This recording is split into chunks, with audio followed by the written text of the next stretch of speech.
Assalamualaikum warahmatullahi wabarakatuh.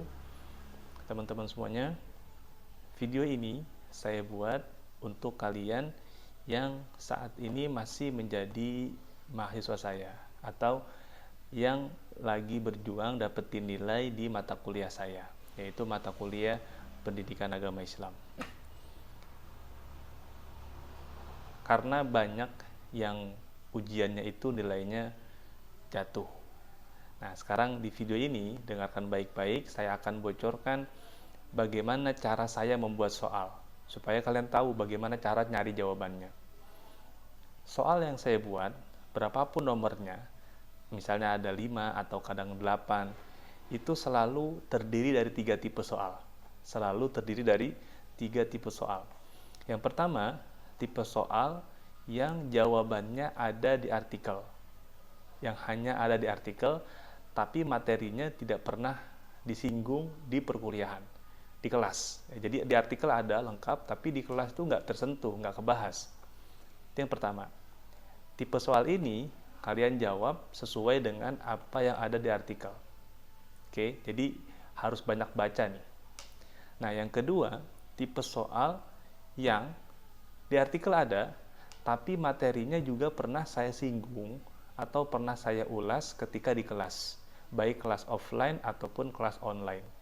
Nah, kalau ada soal yang tipe kayak gini nih, tipe kedua ini, di mana materinya pernah saya ulas di kelas, maka jawaban yang saya minta adalah jawaban yang pernah saya ulas di kelas.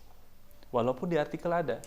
Kalau kalian kasih jawaban dari artikel dengan soal yang tipe kedua ini, otomatis nilainya kecil. Kenapa?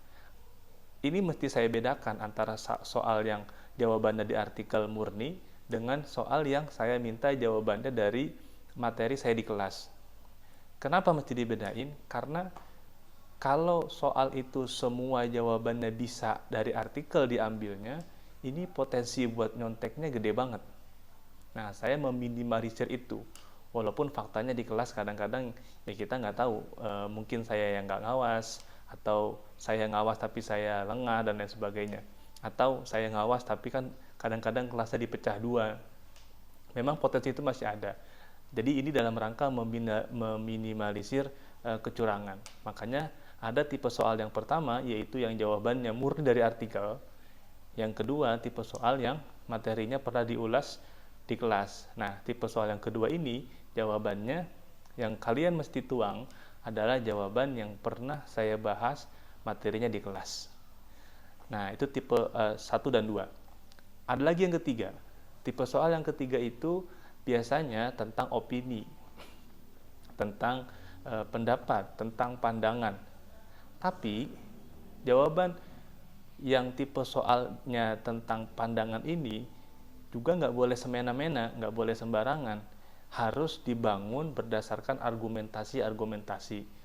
Misal, saya tanya misalnya, apa yang kamu pahami tentang Islam misalnya. Nah, kamu jelaskan apa itu Islam, harus dibangun dengan argumentasi. Jadi, jawabnya dengan definisi Islam itu dari bahasa itu apa, dari istilah itu apa, baru kamu utarakan apa yang kamu pahami. Jangan ujuk-ujuk langsung Islam adalah agama bla bla bla. Nggak gitu. Jadi meskipun pendapat soal ini soal opini, soal pendapat pribadi, tapi mesti dibangun dengan argumentasi-argumentasi pengetahuan. Gitu. Definisinya apa, baru uraikan apa yang kamu pahami. Jangan langsung ditembak dengan jawaban opini. Gitu ya. Jadi ini 3 tipe soal yang selalu saya buat baik pada saat ujian tengah semester ataupun ujian akhir semester. Jadi pesan saya adalah banyak-banyak baca artikel. Dari artikel yang sudah saya kasih, dari 14 materi itu, baca semuanya. Ada waktu luang baca, ada waktu luang baca. Kemudian di kelas juga perhatikan baik-baik apa yang saya sampaikan. Kalau perlu dicatat, bikin note ya. Di video-video YouTube saya juga kalau ada materi yang saya sampaikan lewat sana, dicatat, dikutip baik-baik.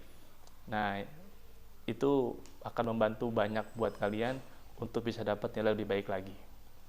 Mudah-mudahan bisa dipahami dan mudah-mudahan akan mendapat nilai yang terbaik di ujian-ujian berikutnya. Demikian, Assalamualaikum warahmatullahi wabarakatuh.